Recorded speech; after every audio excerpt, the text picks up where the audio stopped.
too. But you know me, honey. Yes, you do. Now and again, I get the feeling. Well, if I don't win, I'm gonna break even. Rescue me. Should I go wrong? If I dig too deep, if I stay too long. Oh, yeah. You wreck me, baby. Yeah, you wreck me in two. But you move me, honey. Yes, you do.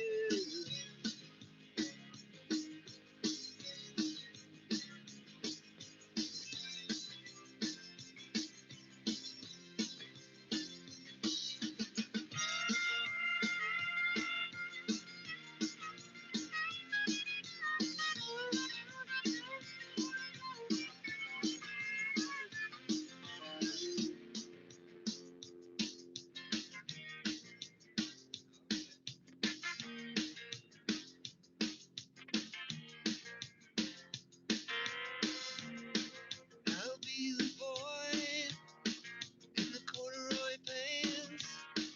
You'll be the girl at the high school dance. Run with me wherever I go, and just play dumb, whatever you know. Oh, yeah, you wreck me, baby. Yeah, you get me in two.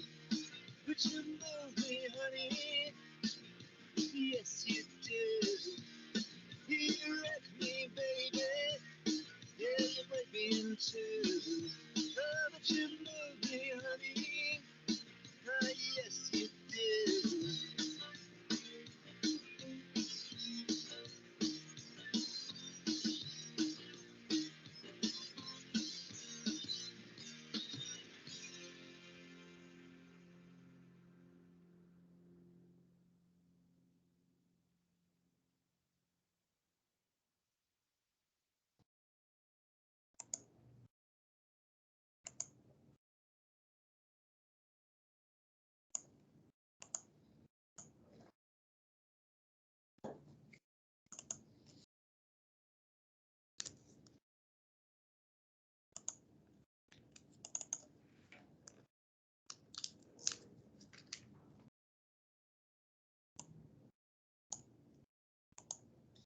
All right, we made it. I hate to interrupt anything by Pearl Jam, but unfortunately, your guys' time is valuable, as is mine, and I said we'd start on time, and that's what we're going to do. So thanks for being here today. Got a great turnout. This is impressive. Nice lineup of techs, and this is great. I don't think we're going to be here a full 90 minutes, but it depends on what kind of questions we have and discussion goes around this. So it's up to you guys. First of all, before we get started, who here has done a refrigerant retrofit? Anybody want to be the brave one and start us out?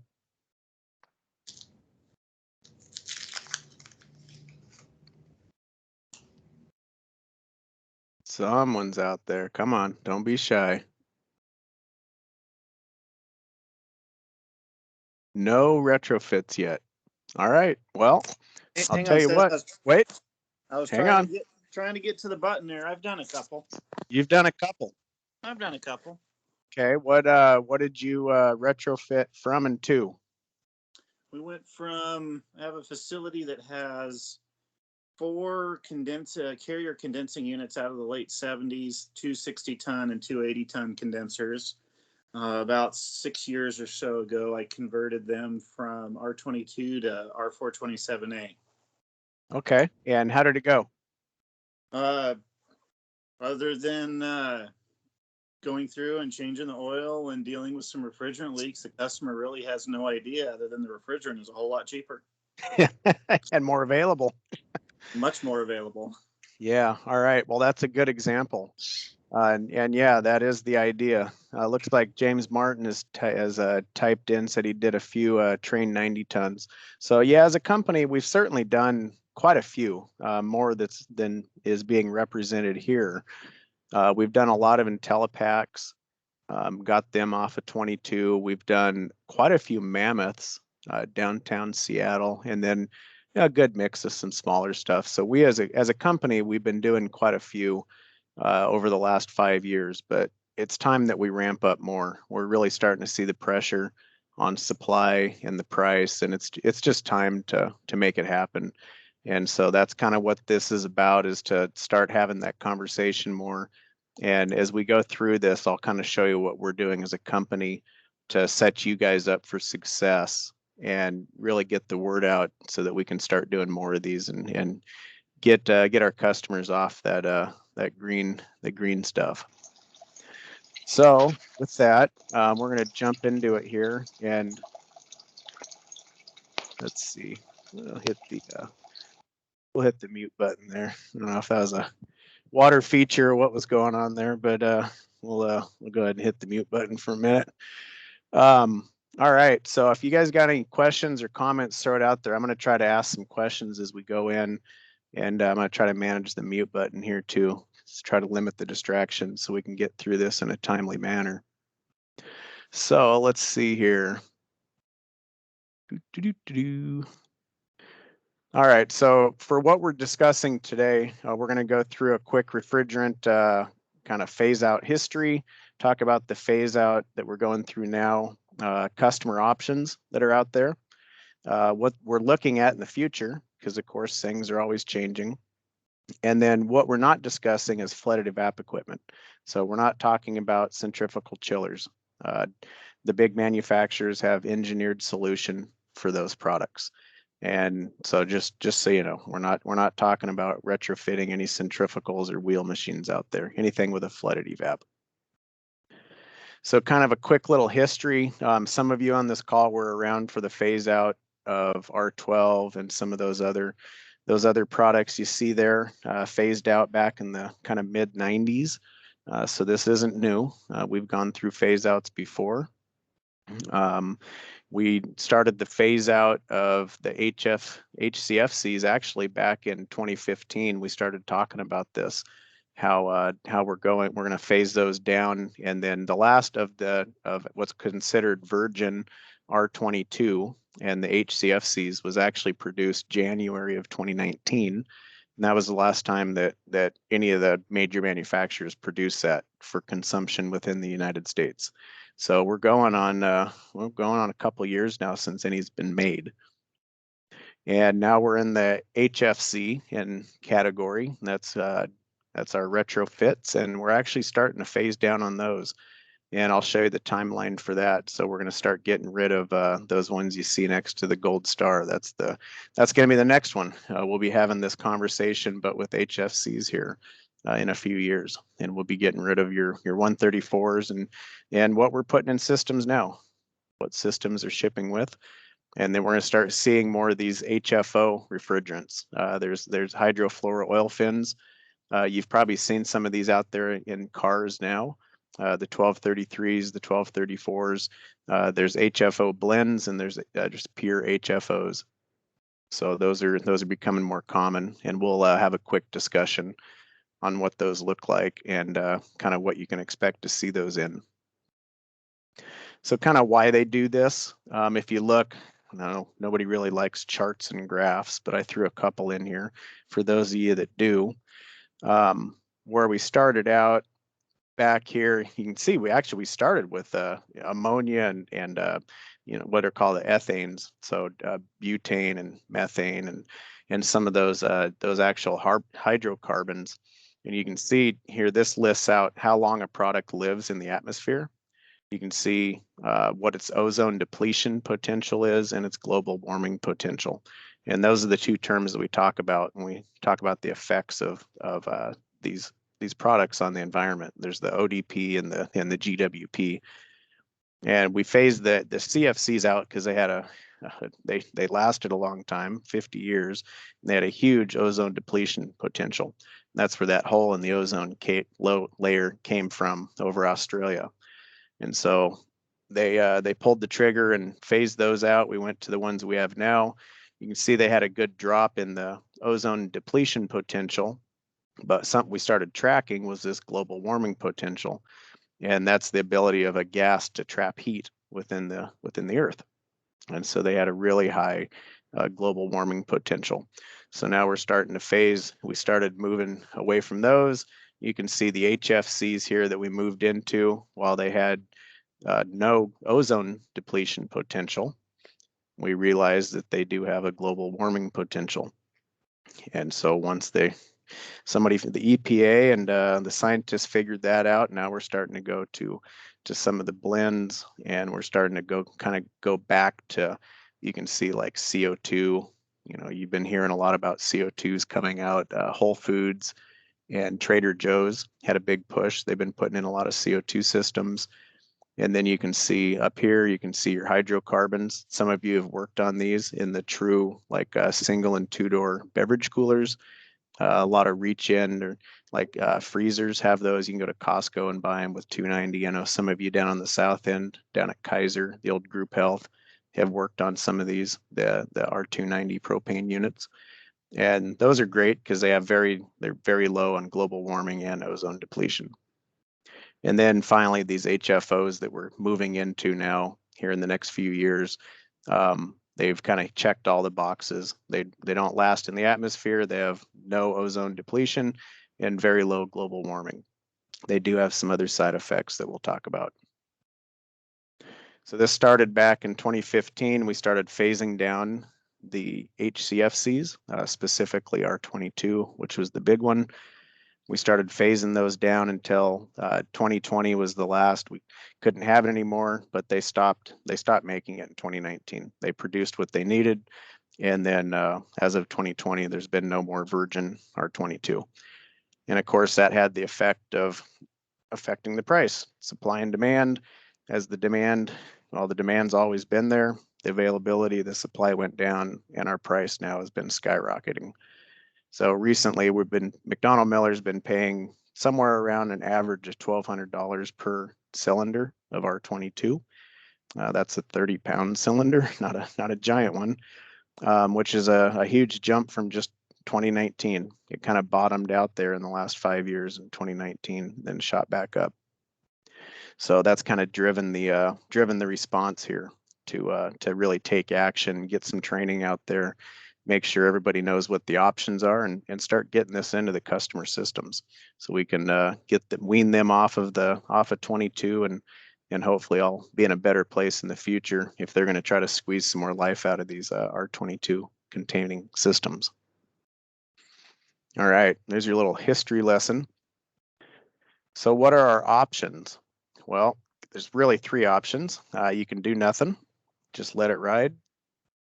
We can remove the 22 and we can replace it with an HFC, or we can replace the equipment. And each one of these has kind of a pro and con against it. And we're going to go through and talk about what those options are, kind of break it down a little bit more. So the do nothing. There's definitely some good things about doing nothing. If the equipment was designed for 22, it is going to run best on 22. That's a fact. If it was, bought towards the end of the HCFC life cycle, it's potentially close to 11 years old. Most of the equipment we see is quite a bit older, but there could still be some serviceable life in it, and they can use that time to budget for replacement. That's a good conversation, and it's not a bad recommendation to advise your customer and be part of that budgeting process. We should really be part of that, because that is our job, is to make quality recommendations to our customers and let them know exactly what's going on and how they can set themselves up for success in the future. And it's always important to note that R22 is certainly not banned from use. There's been some shops that were promoting that for a while, saying that you can't have R22 in your system, it's illegal. That's certainly not true. It's just that it's the supply and demand is driving it to where it's not feasible. It's getting to a point that we just can't, eventually you're going to have to make a decision, and that's where we're at today. And we are seeing rationing. We have rationing going on now, and we're only being able to get so much refrigerant per day from our suppliers. And because of that, if you do nothing, the downside is that R22 right now for McDonnell Miller, who has decent buying power, is about $50 a pound. That's our cost. And that can swing depending on the supplier and the day. It changes at a very rapid pace. And for those of you that may not, maybe you're new to the trade, you don't know kind of how much refrigerant is in these systems. A good figure is about 1.5 pounds of refrigerant per ton of cooling. So if you have a 10-ton package unit sitting on your roof, it's probably right around 15 pounds of refrigerant that's sitting in that thing. It's also important to note that accountants, when you think about like your CBREs, your Jones Lang LaSalle, Kidder Matthews, they see this as a liability. They see that all that money up there, and they see that one leak could cost thousands of dollars. And so there is a really good business case for getting off of R22. And the bigger companies know that. They've thought about it, they've talked about it, we've had those discussions. And it's really because if a charge is lost unexpectedly, not only is it a lot to get it going again, but if it's a super hurry, really the only real quick option is to dump 22 back into it. Now, I'm going to give you some tools and some recommendations on how we can get a different product in there and get that back up and running. But up until recently, that's been the fix. That's the quick fix, is patch the leak and recharge it with 22. And unfortunately, we're at a point now where that may actually not be physically possible, because we are being limited to 2 jugs per contractor per day. That's what RSD, that's what Thermal, that's what Johnstone's doing. And you could say, well, why don't we just go buy 2 from each every day? And that is within our means, but that's not the right thing to do. The right thing to do is get the customers educated, get them off of this stuff, and move on. That's what McDonnell Miller's always been about, is doing the right thing and educating customers. So then we get into retrofits. So what's the good part about a retrofit is that if we plan it, we execute it, it's going to hedge their bet against future liabilities. They're not going to have to worry about the shortages. There's a lot of equipment that was built where the customer could have ordered it with R22 or with 407C, and they'll run fine on either. And so the equipment's already there, the parts are there, everything's rated for it. So doing a swap over can be very easy. Another benefit, and some of you know this, that R22 has been called a compressor killer for a long time, tends to have fairly high discharge temperatures coming out of the compressor. And as we all know, as your discharge temperature goes up, you reach a certain point right around 225 where you start to break down the mineral oil. And these replacement refrigerants do have a lower discharge temperature. So there's possibility you add a little bit of life to these compressors by getting off the 22. There is a potential to sell back R22. Companies like Hudson Refrigeration, Hudson Technologies, I think they might go by, they will buy R22 back. The caveat there is that it has to be clean. It can't be mixed. It needs to be clean R22. And at one time they were paying upwards of $10 a pound. I saw $4 a pound recently. My guess is it's probably going to go back up. And that's a discussion that you could have with your customer. Of course, you'd want to verify those numbers before you have that conversation. But it is a possibility. We have done that in the past, where we'll take the 110 pounds that we got out of a system, and that could be worth up to, maybe up to $500 potentially towards the customer, that the customer could save on a retrofit. And then you can also do multi-circuited units. You can do over time. We've done that in the past, where a customer wants to kind of try it out. And so we'll do 1 circuit, or 1 out of 4 or whatever. We'll do part of the unit into a retrofit. And that way the customer can get a chance to kind of get their buy-in and kind of gain the confidence that it is going to work and they're not going to be hurting or damaging the equipment. The downsides of a retrofit, there is a potential for a drop in capacity. We haven't seen that in the tests that we've done, and I'll show you some examples of tests where we have not seen that drop. In most cases, you see an increase, and it's not because of the retrofit, it's because of repairs done in addition to the retrofit. So there's a lot of times where a compressor is replaced along with the retrofit, or a coil, or maybe it was low on charge. And so we have seen some increases in that, but you can't sell it on that.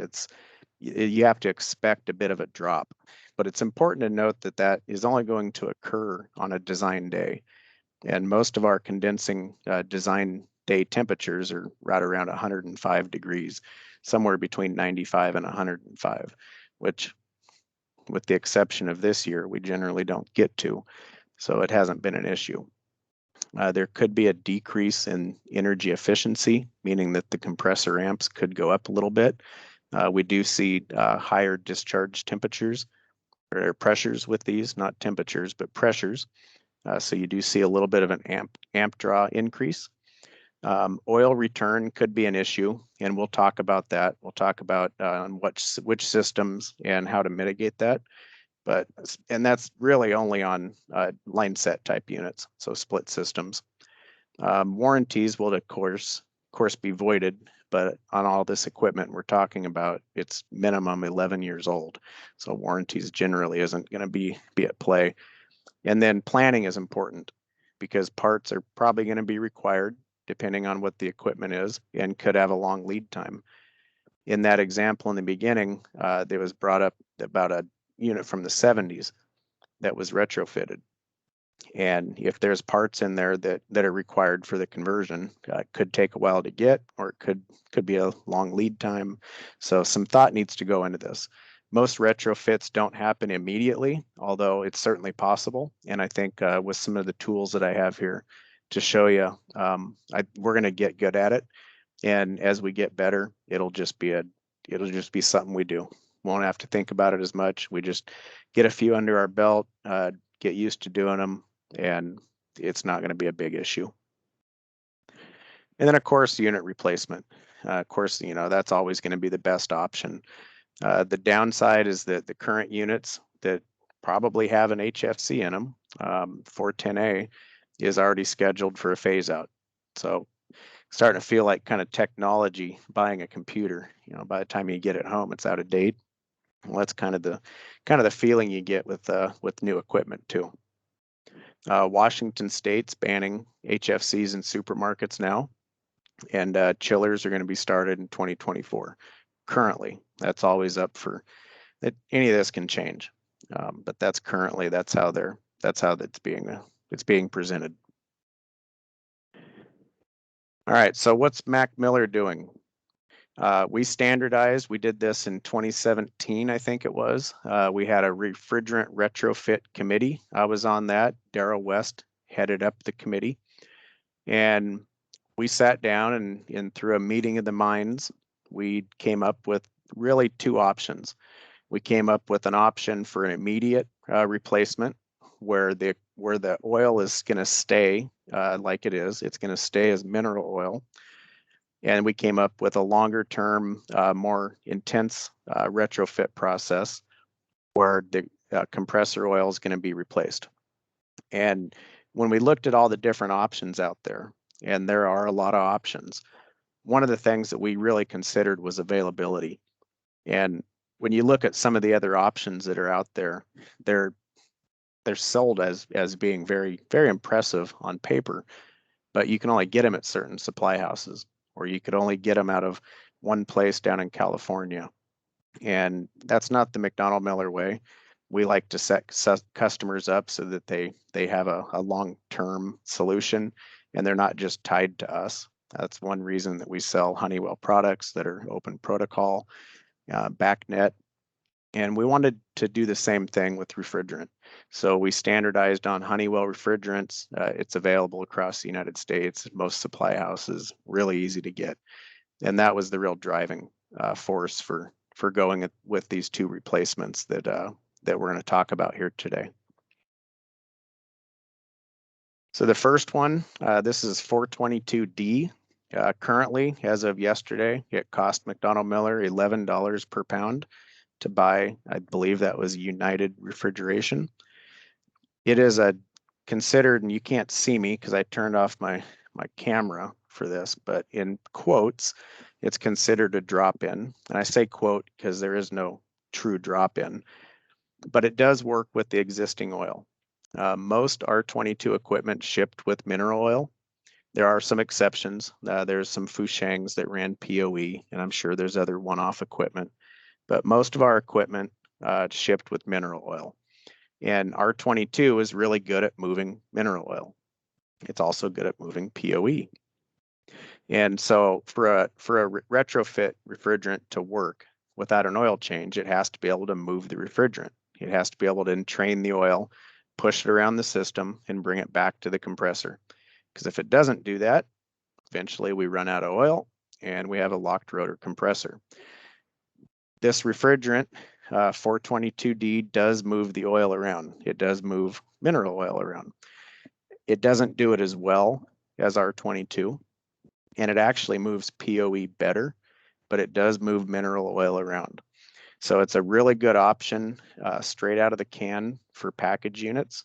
And we generally consider smaller tonnage package units being 10 tons and less. And say you walk up to a train gas pack and there's a hole that's been rubbed in a copper line. It's touching a piece of metal and it's flat. You're able to fix the leak. You evacuate it down. You can put 422D in it and you can get that system back up and running. It's pretty straightforward. Now there's a few considerations that we'll go through on that, but that's the basic idea, is that you're not changing oil, you're not changing the compressor. You were able to fix the problem and you want to recharge it with something other than R22. You want to get the customers off of that. That's where this one comes in. That's where 422D comes in. So that's as close to what we would consider a drop-in that there is. The other option that we're going to talk about here is 407C. This has been out there for a while. Those of you that have worked on Liebert equipment, a lot of train equipment built since 2010, there's a lot of stuff out there that already runs on 407C. So I think most of us are familiar with 407C already, just maybe not in a retrofit application. Some considerations with this, it's $13 a pound. So that's a little bit more than 422D, but not much. Also very widely available. But it only moves POE. So if you have a system that originally shipped with mineral, it's not going to move that mineral oil around. It's going to still kick it out of the compressor, but it's not going to bring it back. So we have to get POE in it.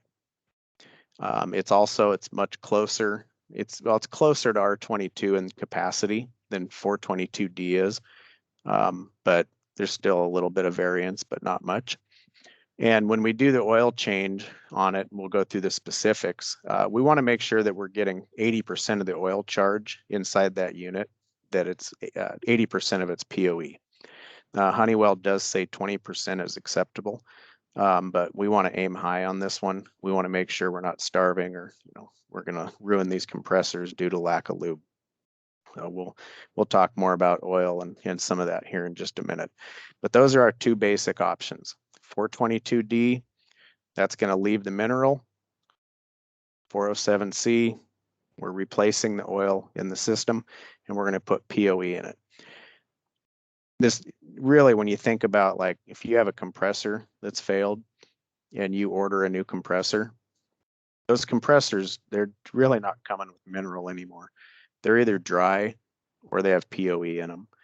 And most of your oil charge is in the compressor, providing it wasn't some big mechanical failure where it pumped it out. But it's pretty straightforward. If you're going to do the compressor, you're going to put 407C in it, back in it, because that's where your oil's at and you have control over putting the POE in it.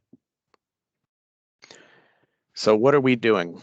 McDonald Miller back in 2017, I don't know if he's on here, I can't see the participants now, but Joel Kruger And I think somebody else went up on the roof of the lower building, and on those units that are up there, which range from probably close to 30 years old to probably 15 years old, they convert, Joel and somebody else converted those to 422D. So they took the charge out, they replaced the liquid line dryer, they evacuated it, they put in 422D, and they've been running since. And we haven't had any issues. We haven't lost a compressor. We haven't had any icing. We haven't had any loss of capacity. That building ran just fine through the heat dome effect we had a few months back. Really a really good test case. And it was encouraging to see that we haven't had any issues. Those are all package units. There is no split systems that were done, just as a side note.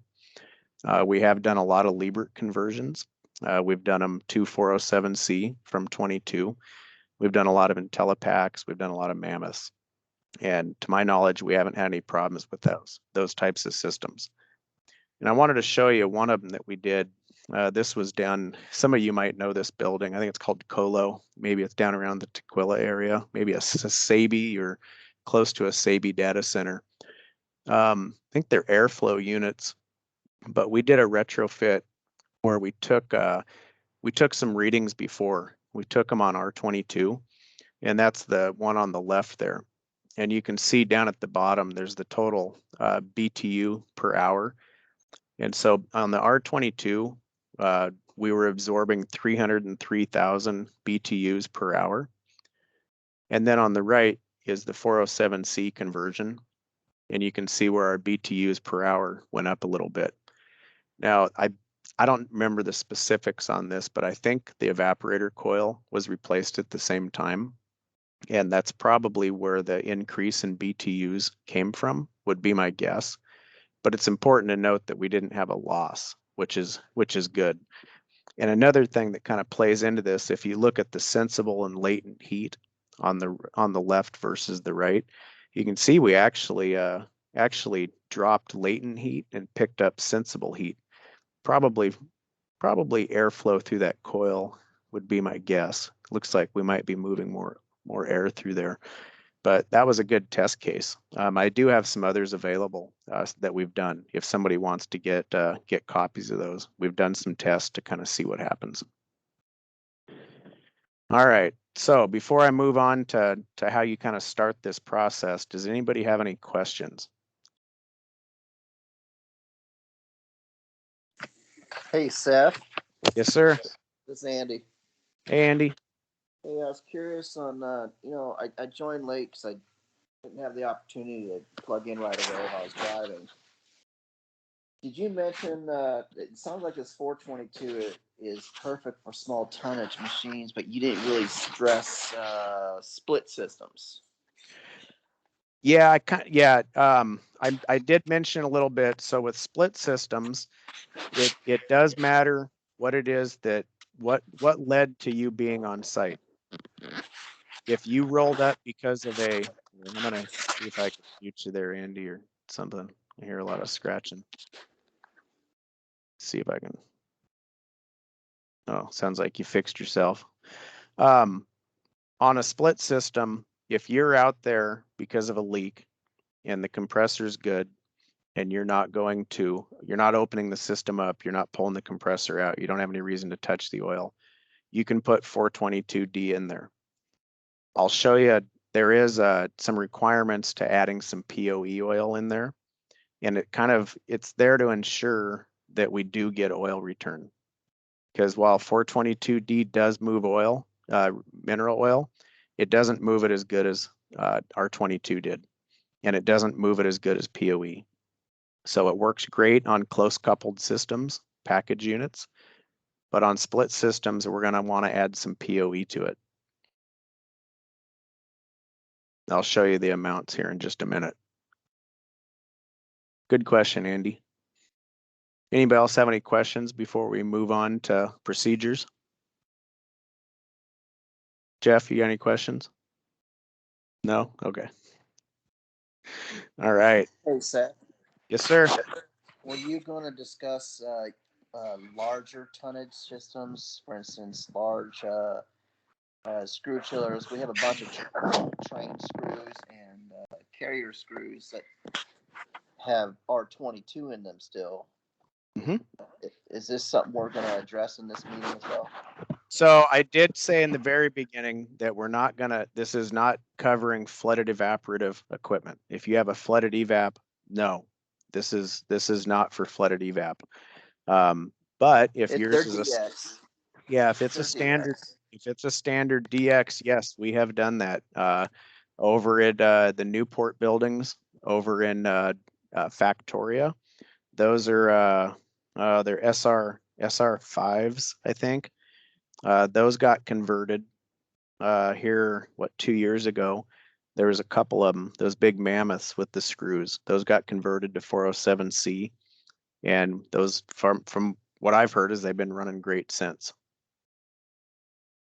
So yes, you can convert those to 407C. Hey, Seth, the Moda Tower that we did down here in Portland just about 2 years ago was Mammoth built up that we converted from 22 to 407C with 2 new handbell screw compressors. And been running good? Refrigeration wise, yeah, we've had a couple of issues with some refrigerant leaks developing in the motor injection cooling line on one circuit in particular, but that aside, refrigeration wise, the system has been great otherwise. Okay, and if I remember right, that was a lack of support issue on that motor? Originally, yes, but unfortunately it developed another one in the same spot here within the last month. Okay, all right. Well, I'd say a pretty good success on that. And it was only the one circuit. The other circuit's been fine. All right. Well, I like that. Thanks, Ryan. So to quote, if you're going to quote a retrofit, that's kind of where this starts. Somebody's not comfortable doing a retrofit, or the customer wants a price on it. We have a form in Mac Service. You should all be familiar with Mac Service within Okta. If you go to the bottom of those green tiles where it says reports and forms, I think is what it says at the bottom, it brings up the list of all the other forms that aren't used as much. And one of those is a refrigerant retrofit. And it has these questions in it. And the idea is to get these questions to small repairs. Specifically, Link Tolliver has quoted several retrofits. And then Link can pull in somebody like Daryl or me, or get the AOM involved to kind of narrow down and make sure that we're capturing all the data that's necessary.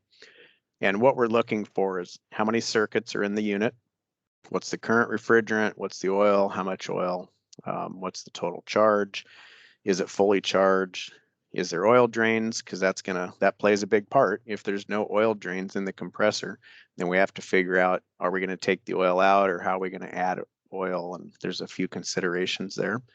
What types of dryers, how many caps and cores, which that's pretty, doesn't matter too much. Is there any other components that have rubber seals in them? That'd be elastomers. And then, are the TXVs adjustable? Now, that bottom one's an interesting question, because for the most part, metering devices don't have to be adjusted, but doesn't mean that they're not going to be adjusted ever. When you look at refrigerants, when you look at the tonnage available, the tonnage is governed by what's called the mass flow rate going through the expansion device. The more mass flow through the expansion device, the more work you can do.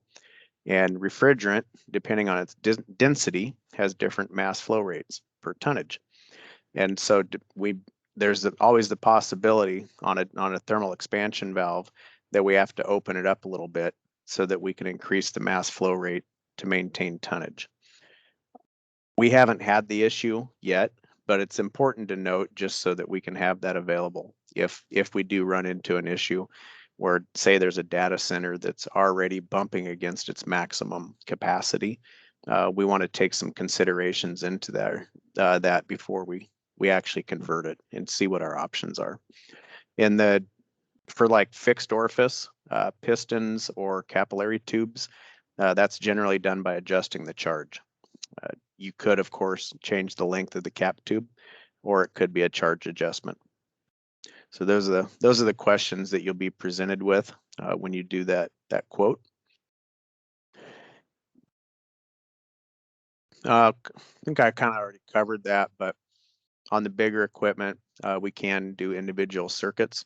Something I like to point out to customers that are maybe a little nervous, kind of ease into it a little bit and see how it goes.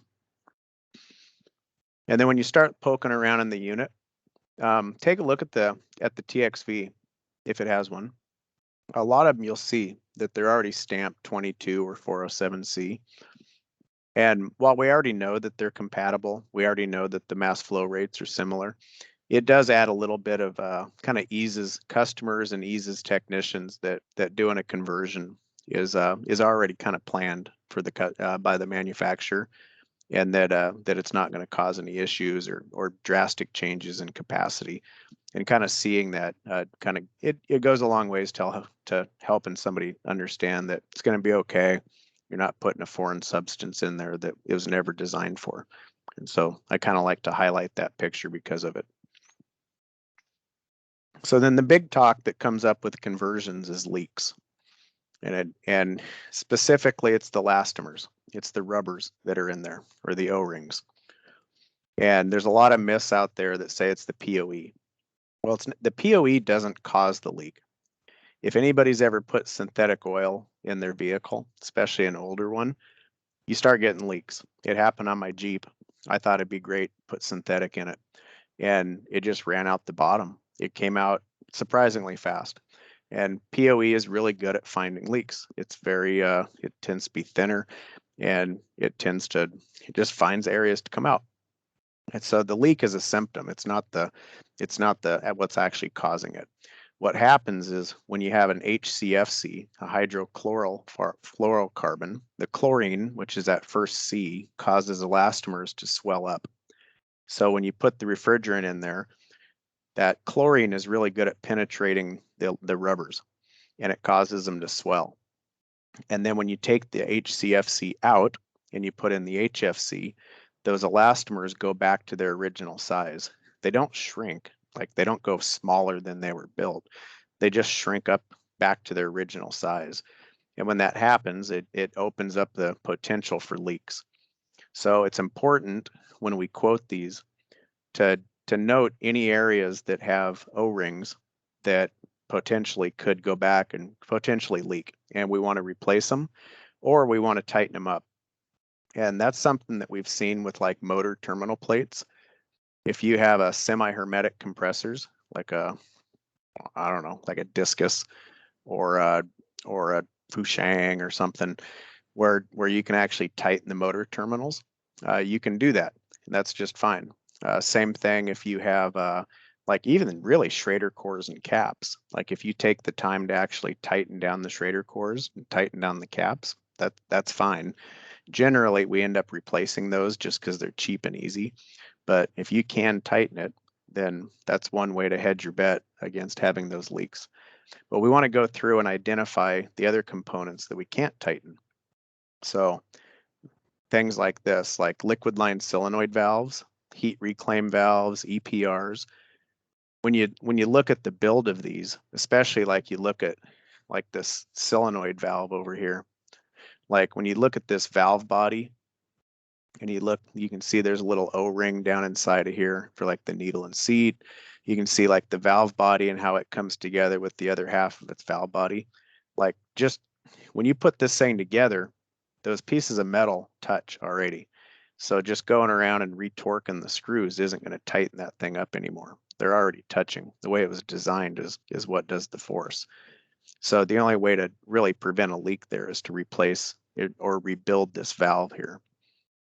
In a lot of cases, if it's not too old, you can order a rebuild kit, whether it's a Sporlan or an Alco or whatever it is, and you can put new rubbers in it and away you go. If it's older, or if it's a piece of equipment you've already had experience with where a rebuild kit doesn't take, you're going to want to replace those. And in my experience with the retrofits I've been involved with here, I would say 80% have been replaced. Like the customer decided and they were willing to pay for just cutting out the old valves and putting in new ones. It just is an insurance policy. And I think it's probably a good call to do that, just so you don't run into an issue. It is important to note that these aren't, if you say you don't replace the O-ring and you put in the HFC, it's not going to start spraying refrigerant immediately. Like, it takes some time to develop, and it's probably going to be a really small leak. So it's pretty easy to walk away and think that, you're good. It may be a year, but they are going to leak. So you want to take the steps to make sure you prevent those from the beginning. So kind of have to use your own judgment on that. If it's a newer valve or you've rebuilt them in the past and they've been fine, then you can use your own experience and rebuild the valve. Certainly a lot easier than cutting it out and brazing in a new one. Ball valves, some of these up here, they'll have O-rings in them. You can probably just tighten those down, that packing in there. That's not a big deal. Like I said, if you can tighten them, that's going to be fine. Another consideration is if you have train IntelliPacks or train equipment that have the 3D scrolls. 3D scrolls are unique in the way that they move oil. Most of your semi-hermetics and most of your compressors either use refrigerant pressure or a pump to move the oil. 3D scrolls use a slinger, and depending on their age, they may not move POE properly, and combined with there's something to do with the way that HFCs react with that slinger. They may not move the oil correctly. And so there's a couple things we want to look at on these. You have to look at the model number on a train. They have to start with a CSHA or a CSHC. Those are the two requirements before we can do a conversion on these. Most of them are. I think all the ones that I've looked at have been a CSHA or a CSHC, but it is something we want to look at, because if they're not those, if they don't start with those two model numbers, then we're setting ourselves up for failure. We also on these want to put on crankcase heaters if they don't already have them, and make sure that they work if they do already have them. And then we want to install a check valve in the common discharge line. On a lot of these, they're tandem, they're twinned units, they're headered together on the IntelliPacks. We want to put a check valve in there. And the reason is the check valves in the 3D scrolls have a tendency to fail over time. And if they fail, the refrigerant can migrate back into the compressor, and combine with a potential failure of a crankcase heater, they'll pump their oil out really quick. And so that's the idea of the check valve, is to keep the refrigerant from migrating back into these compressors. It's a train recommendation. I have the paperwork on it if somebody wants that for their customer, but that was a recommendation straight from train on their 3D scrolls, is the check valve, the model number, and the crankcase heater. Just let me know if that's something you want after this or next time we run into each other. So the basic procedure here. So you've decided to do the retrofit, customers on board. Step one, record the baseline data. So that's going to be your standard information, pressures, temperatures, amperages, deltas across your coils. It's always a good idea, if you have the tools on your truck, do a calculate BTUs across the indoor coil, just so you have that, and write it down. And go ahead and recover the refrigerant, record how much you took out, get the oil out of there, and record the amount of oil that came out. And that's for a 407C conversion, because remember that you're replacing the oil at that point. You're going to add the same amount of POE back into it as the mineral oil that you took out. And that's pretty common procedure with any compressor change. We should always be measuring the oil that came out and then adjusting it so that the correct amount of oil goes back into the system. If we're doing a split system and we're doing 422D, one requirement, and this kind of goes along with Andy's comment, is that we want to add POE into that system. And that ensures that we have oil return. We want to add 4 ounces minimum, and we want to add 1 ounce for every additional 4 feet of elevation. And that's on split systems. Now, I haven't been able to find an actual limit on line size, whether it's a 5-foot line set if that's true, or if it's a 10-foot minimum line set. But I think a good rule there is if it's a split system, we should add some POE to this if we're doing 422D. Now, if they're on the same level, the evaporator and the condenser is on the same level and they're very close to each other, maybe on the other side of a wall, you're probably okay. But it is something to keep in mind that we're going to want to add some POE to these things. We want to replace the dryer. And the real reason for the dryer, not only is it good practice anytime that you have a system opened up, but anytime you change refrigerant or oil, you have the potential to stir up gunk that maybe it was living dormant inside of a coil somewhere. And by disturbing that, it's potential that you're kicking that stuff back into the system. And you want a nice fresh dryer in there to catch any of that debris. And that could be metal shavings, or it could be oxides from poor brazing procedures, or it could be something from manufacturing. It's hard to say what could be in there, but it's really, really encouraged that you should be replacing that liquid line dryer. And then you replace any of the rubbers. So replace the elastomers, seal it back up, do your pressure test, evacuate it, and then weigh the charge in to 90 to 95% of the original charge. And the reason is, and I'll show you the math on it here in a minute, is we don't want to overshoot. Most cases, we're going to be pretty close to 100% of that original charge, but we don't want to overshoot and have to recover. So we want to put in 90 to 95% of the original charge, and then we'll trim it from there. We'll trim it with superheat and subcool. And then put on your sticker. We have stickers. We have stickers for 407C, for 422D. We actually have some other stickers out there as well for other refrigerants, just in case. If a customer has already done some conversions, we don't want to go pushing ours on them just because it's our standard. We don't want to end up with a rooftop that has a mix of 4 different refrigerants. So there's nothing to say that you can't install 427A if that's what the customer already has, and we've done it. Or if they have blue on, or if they have something else, we want to be consistent. We don't want to push 422D on them just because that's our standard. So we did have those other stickers made. They have a McDonnell Miller logo on them. It just states what the refrigerant is, the total charge, when it was done, the type of oil that's in there, and the oil quantity. I believe the oil quantity is on there. That's kind of your basic procedure. As far as charge calculations, I thought some of you that like numbers might like to see this. I was kind of thinking of Anthony Stojan when I threw this slide in there. You can do a calculation based on refrigerant density to figure out approximately what the new charge is going to be.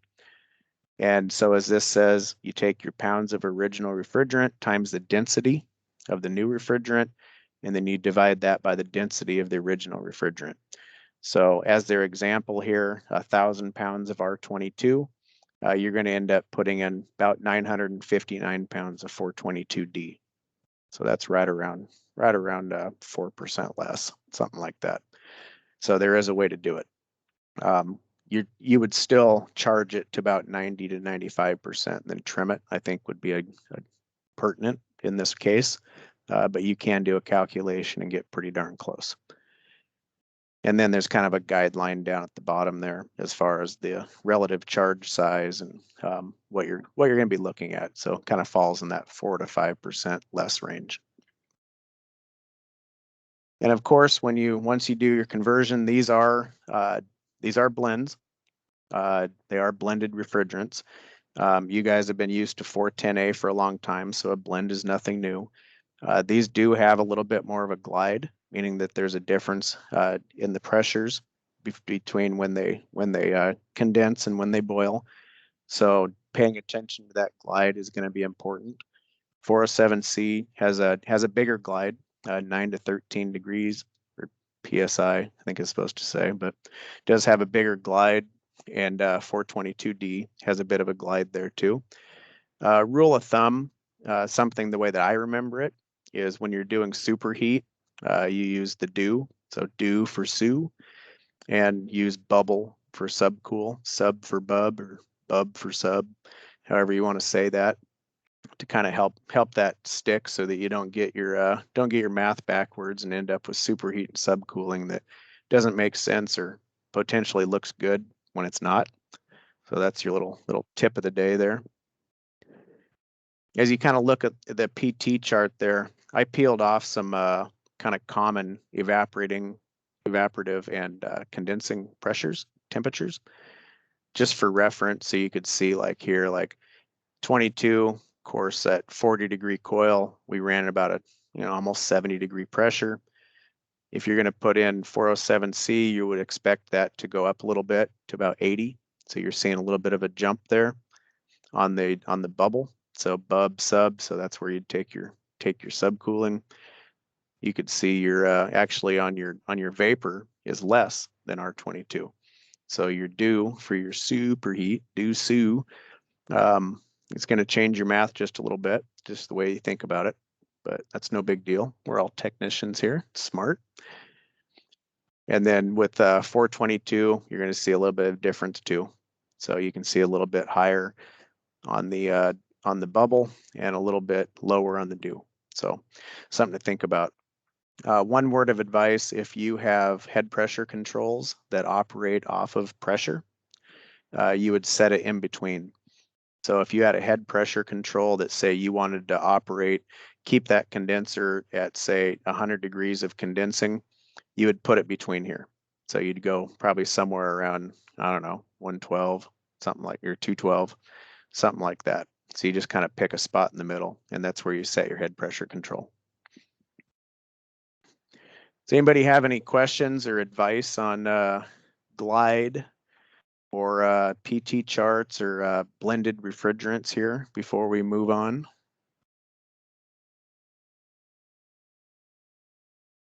Easy peasy. All right. So a little bit of other info. I already threw that out there, but if a building's partially converted, stay what's there. Oh, actually, this needs to come out. We've disproved that.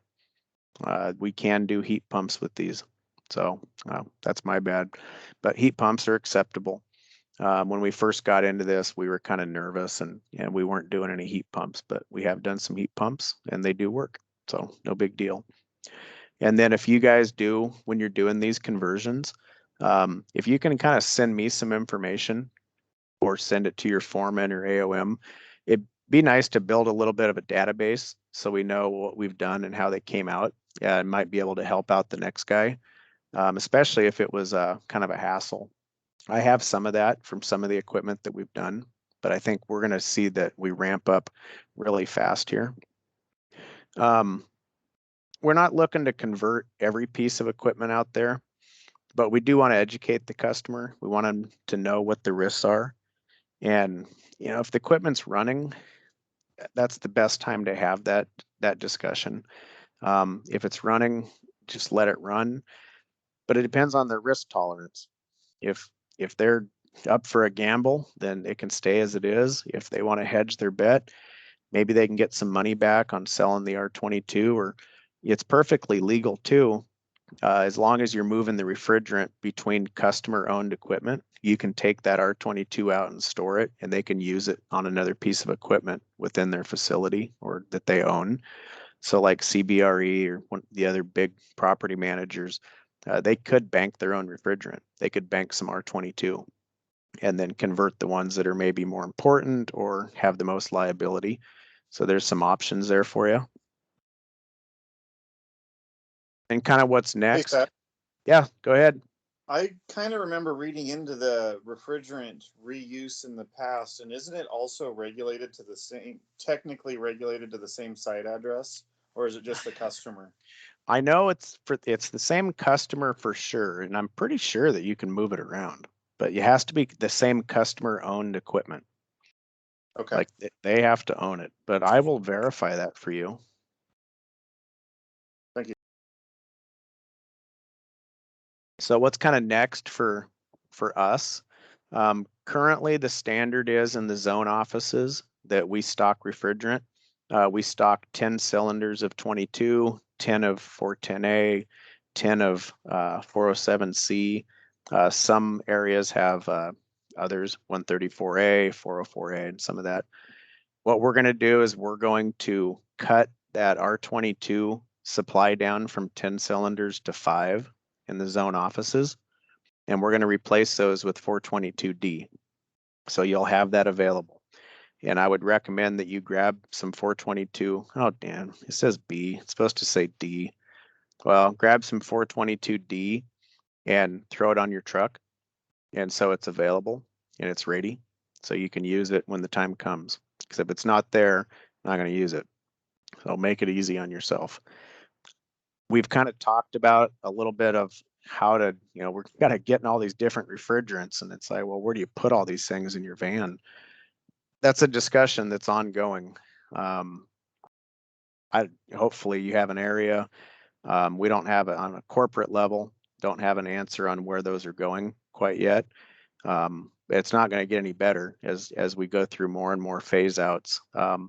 It's a matter of utilizing your driver if you have them, or kind of knowing your customers and consolidating down to what you're going to need. But that question has come up, is where do we put all these things? So hopefully it's at the zone office or in the driver truck, but not everybody on this call has that option. All right. So I mentioned in the beginning that HFCs are going away. This is, as of May, this is what the EPA released. They're going to start mandatory phase downs starting January 1st of 2022. So that's closer than you think. That's right around the corner. So they're gonna start with a 10% reduction, and that's not cutting equipment yet. That's just cutting supply. So we're gonna see a cut of 10% on HFCs. So that's your 410A, your 134A. The other HFCs, well, 422D, 407C, it's all of them. Those are all your HFCs. There's a mess of them. So we're going to see the phase down starting next year, and then it's going to jump in 2 years, a pretty big jump. And then by the end of the decade, we're going to be down by 70%, and then by 2035, we'll be down by 85. So the idea is to start curbing the usage. Unfortunately, there is no replacement. We can't. Well, we can. I'll show you what the replacements are. There is some replacements for HFCs already, and we may be having a discussion here in another year on what those are going to be, because currently they're not stocked as widely. They will be in probably a year, but I'll show you what the next iteration looks like here in a minute. And that's these, the Solstice. That's probably what we're going to end up when it comes time to do 410A replacements. You can see that one on the left. That's going to be the option for 410A replacements. As that price starts going up, currently this is quite a bit more than our HFCs, which is why it's not just the standard, why we're not going with it now. And then same with the Solstice, the N15, that's going to be a replacement for things like 134A and potentially 407C. It's not listed for that yet, but at some point it probably will be, or they'll come out with something else that will replace the 407C and potentially the 422D that we're putting in now. I know it's kind of weird or discouraging to think about that stuff we're putting in has a lifespan that's already limited, but that's where we're at currently. So then what comes next? Well, that one I just showed you, those Solstice, those are blends. So you can see up here, this is an HFO blend. It's a hydrofluoral olefin blend. And as a blend, it's non-flammable. Pure HFOs, which look like they're going to be the future, at this point are mildly flammable. It means that they're mildly flammable. You can ignite them, but they don't sustain ignition, and that gives them what's considered an A2L safety classification. And I'll show you that chart here in a minute. Currently, the 1234YF has been replacing 134A in automotive. Although I heard in Europe because of the slight flammability of it. There's been some explosions in head-on collisions. And so now they're looking at going with something else, probably CO2, I think is what they're testing in vehicles. But I know like in the truck that I have here, my McDonnell Miller Chevy, it's got that 1234YF in it. Most new vehicles do. And so that's what they went to on automotive. And then they determined that, well, they can blow up. So kind of looking at options there. HFOs are not approved to retrofit into existing systems. There are some out there for the bigger chiller plants, so things that like Andy's working on, if he hasn't seen them already. York has an HFO chiller out there. I'm guessing Trane and probably McQuay or Daikin does as well. There's some limitations on them because of the flammable nature. They have to be in their own kind of bunker area. They have to have their own exhaust fans. They have to be piped to the building. So they have to have like of course, chilled water to them. So there's some requirements there. You can't just run split systems with a flammable refrigerant through the line sets yet. And they're not allowing them in rooftop units yet. But I think we will see those here. At some point, once the building codes change, we're going to see those on rooftop units. So what that A2L means, if you're not familiar, when ASHRAE, I think it's ASHRAE, anyway, when they rate refrigerants, they give it a number. So the A means that it's lower toxicity and B means higher toxicity. And then as you go up, it's referencing how flammable it is. So like R22 is an A1. Most of the refrigerants that we're using now are all A1s. Means that they're not flammable and they're not toxic. Whereas you get into like ammonia is a B. It's not flammable. I don't think it's flammable, and but it's highly toxic, so it's a B. As you get up into like R290 propane's an A3. It's not toxic, but it's highly flammable. Well, they created this new category for these HFOs called A2L. They're non-toxic, but they're slightly flammable. And in the testing, they found that you can ignite it. And as long as you hold the flame in the refrigerant stream, it stays lit. But as you remove the flame, it goes out. So that's what they mean by difficult to ignite and sustain. There has to be a flame in the direct path of the refrigerant vapor. And then as you remove the flame, it goes away. So it's not like we're working with propane here, but there's something to think about. Like in the car example I gave, during head-on collisions with the high speed and impact, they have seen explosions. So that's kind of the holdup on the building codes with these refrigerants at this point, is that slight flammability. All right. Any questions on those refrigerants?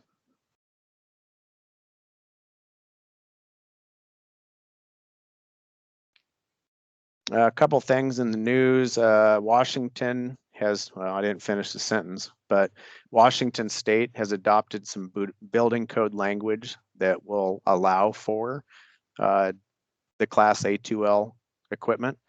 It doesn't mean that we can install it yet, but they have started the process to allow it. So at least they're moving towards it. Washington's moving away from Hfcs and new supermarket installations.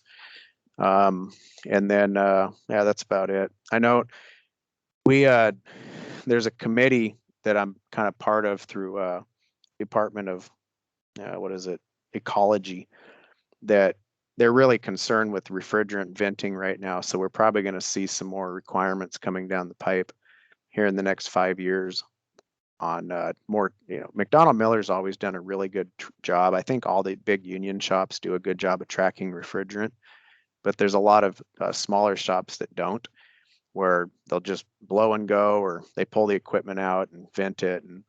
And what the Department of Ecology is concerned with is refrigerators and freezers. When homeowners replace those pieces of equipment, if you take your fridge and take it to the dump, you have to pay an extra $20 if it's got refrigerant in it. But if there's no refrigerant, then it's like $5. So what do people do? They save themselves $15. And the Department of Ecology is concerned with that. I think they're starting to realize that there's a lot bigger fish out there in the form of split systems and residential systems. But that's going to drive some new language that's going to be coming out. We'll all be part of it. More reporting, hopefully won't change too much, but it's good for the industry. Clean us up a little bit. At least the shops that don't do a good job. All right, well, that's all I got. Finished a little bit early here, so we got some time for questions if you guys want to talk about something, or if there's some more information that you guys want, I can certainly send it out to you. If you guys want a copy of this little slide deck, I can send it out to you if you want to go through it on your own or share it with your customers or whatever that might be. Just let me know what you need. So, got any questions? Any conversation?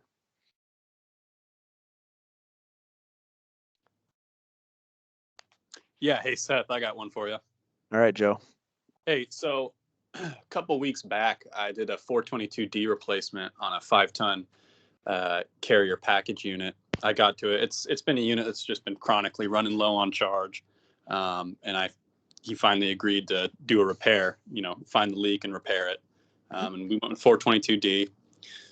So I followed the procedure, that PDF that you have linked in there. And to my knowledge, I did everything correct. I didn't get the baseline numbers before because there was like a pound of refrigerant in the unit. But I got my superheat. It took a while for my numbers to level out, but after a while, I got my superheat charged set to what the manufacturer wanted, and everything looked pretty good. 2 weeks later, get a call back out, and all 3 phases of that compressor had shorted the ground. And I'm sitting here wondering, what the hell? I haven't gone back out for the repair yet. He wants to go ahead and repair it, replace the compressor. They're really not looking to do any unit swaps or anything like that, and gave them the option. They went with it. So when I go back out and replace the compressor, I was just kind of thinking of different things that could be going on. And I guess one concern would be oil return. I mean, I'll pour it out and see what's in there. I'm wondering if maybe it shot all its oil out and didn't return it. But, I don't know. Is this something we've done a lot of for the 422D when we're not doing any like compressor replacements or anything like that? Or are we kind of guinea pigging it right now?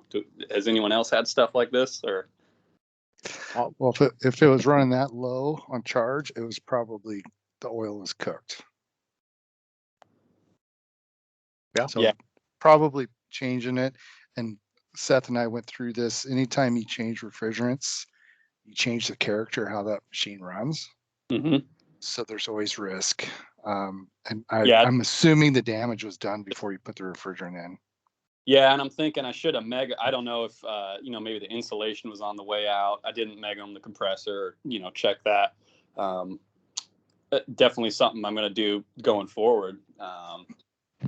But yeah, replaced all the Schraders, did all, I know it didn't leak out in your refrigerant, so I'm not really concerned about that. But maybe it's something to think about if you're on a system that's been chronically running low on refrigerant and it's been opened up a few times before me. Maybe we take that into account before doing that replacement, because it doesn't look real great. Compressor fails 2 weeks later, and after we switch to this new refrigerant. So no, I would agree with you. And look, thinking about it from the customer's perspective, that is kind of a concern. That's the first time I've heard of that happening. I'd open it up to the other people on this call if you've had any similar experiences or thoughts behind that. I haven't heard of any.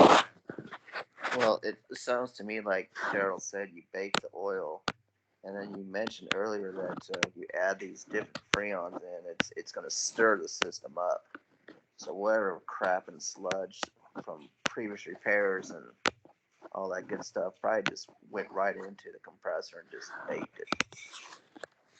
Yeah, that was kind of what I was thinking. I was, and customers actually really understanding. I was like, look, it's an old unit. Kind of just explained, basically echoed the sentiment Daryl shared here. And he was just like, yeah, replace the compressor. So I got lucky. I got a cool customer. And, didn't really have to suffer too much heat on that one. But for my own sake, I'm like, dang, it's really something maybe going forward, rest of us check. I mean, I don't know what else you could do on that other than maybe meg the compressor. I mean, that might give you an idea if the installation's on the way out. I guess that's one variable.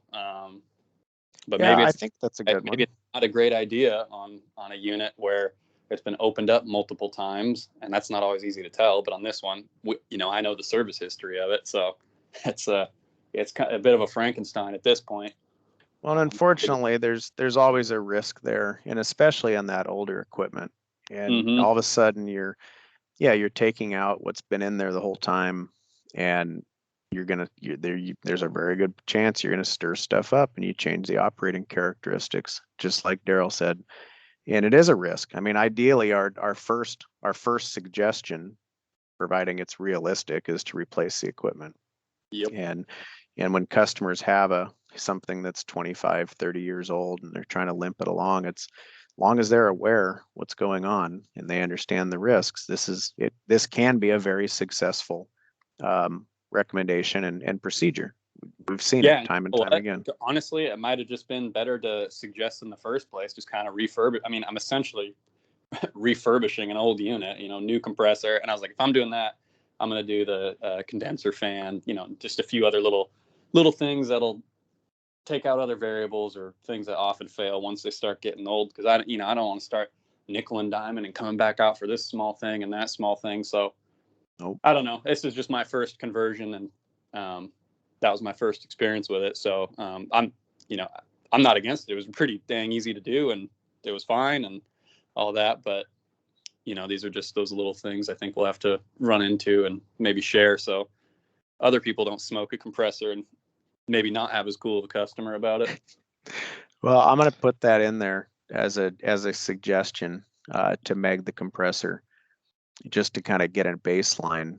The question is going to be, when do you do it? Like, do you meg it before you even make the recommendation? And then at what point do we say, no, this isn't a good suggestion? Because if there's moisture in the system and it's driving down those meg readings, it's possible that an oil change or a new dryer might bring those readings back up. Yep. Or you put in the refrigerant, it just craps itself. I mean, those are two possibilities. So I think until we get some more experience under our belt, I think it's a good idea to capture those results. Yeah, I might just start. I mean, depending on how this goes and all that, I might start as an alternative, just offering more of like a if they really want to go that route, if they really want to do these repairs on an old unit. I mean, maybe it's better to just, if you're going to do it, replace the compressor too. It might not be a bad idea. I don't think it's a bad idea at all. I know Train sells a refurbishment like that, and we've done a bunch. I think Ryan Phelps might have been involved with it. Jim Martin was certainly involved in it. That's on this call, where they did complete refurbishments on, I think it was some IntelliPacks, and that's exactly like what you're talking about, is new compressor and new motors, and I think they did bearings and new dryers, of course, and just contactors, redo it all. And basically they're getting a new system inside of the case. Okay, cool. Well, awesome. That's helpful. Thanks. Okay. Yeah. Hey, Seth. Hey, Mark. Hey, one thing you didn't talk about is, when we're talking to our customers and stuff, especially as we progress forward and, the cost gets prohibitive for the R22, especially the bigger semi-hermetic compressors and stuff like that already have a R22 running in them, we can change the oil out to POE. You can prep the system to get it ready for your retrofit, because the R22 is still going to move POE really well. You can get most of your oil out of there without replacing your compressor. And then whenever they deem they're going to do a retrofit, then it's just replacing rebuilding your solenoid valves, replacing your rubber seals and changing the refrigerant out. That is the preferred method, is getting that putting POE in before the retrofit. Just a lot of times you don't have that opportunity. Yeah, it's Well, pretty right. rare. That's what I'm saying is it's more of a proactive. You're going to say, okay, we know we're gonna retrofit, the system, and a couple oil changes, and you have your oil. Everything's good then. You know that your oil is down at a minimal amount. Less than 20% for sure. Yeah, one comment on that is, yeah, and you're right. I know in the Liebert documents, and I think on some of the train units that we've done, we'll do those running flushes where you take out the mineral, put in the POE, run it for 24, 48 hours or whatever you might decide, and then change it again, and until you can get down. And really, at that point, you'd probably be aiming for something like 95% POE at that point. And Subcoat does make a refrigerant oil refractometer that you can buy. I believe Thermal sells it. And you can take an oil sample, drop it on there, and it'll tell you how much POE versus how much mineral you have. So that's a good tool to if you have a goal in mind of say 95%, you can.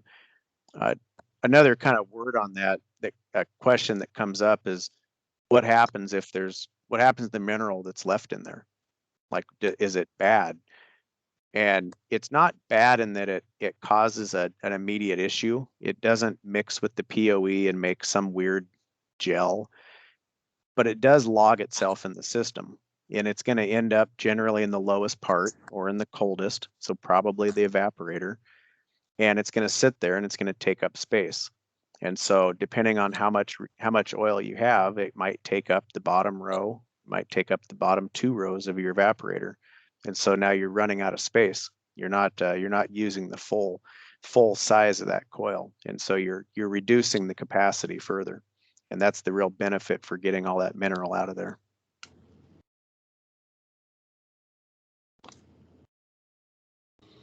Yep.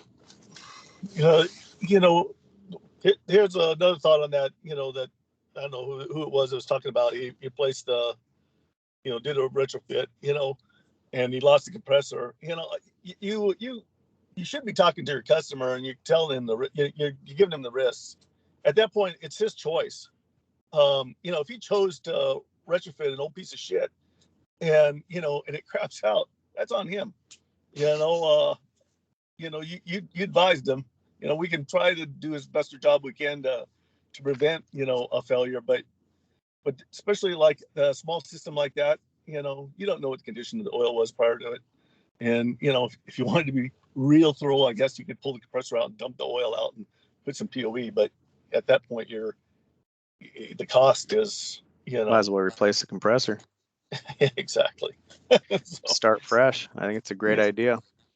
But yeah, anyway. There's always a high bar on that, and the more money they spend, obviously, the better the outcome has the potential to be.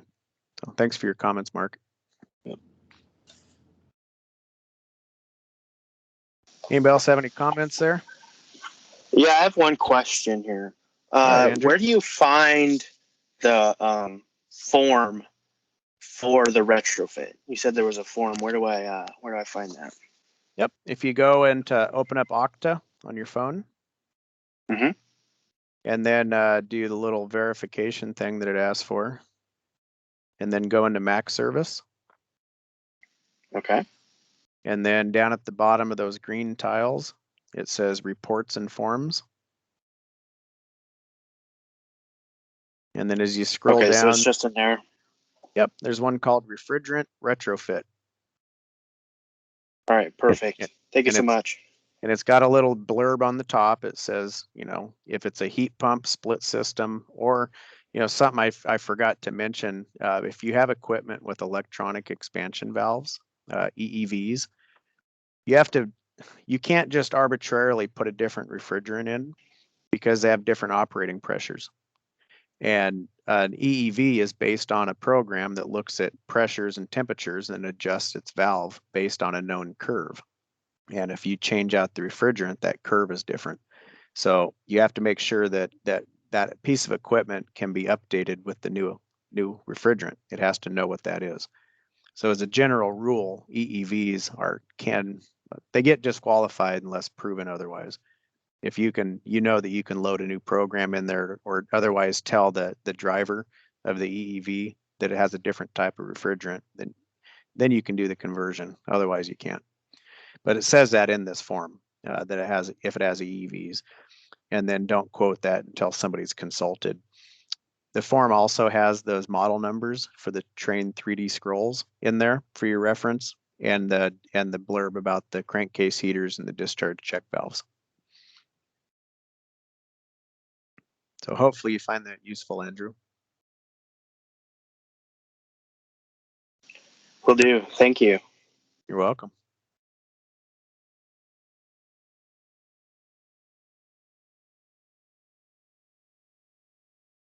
Chet, you got anything? All good. You're all good. Your picture's like staring at me, like you want to say something, but it's just a picture.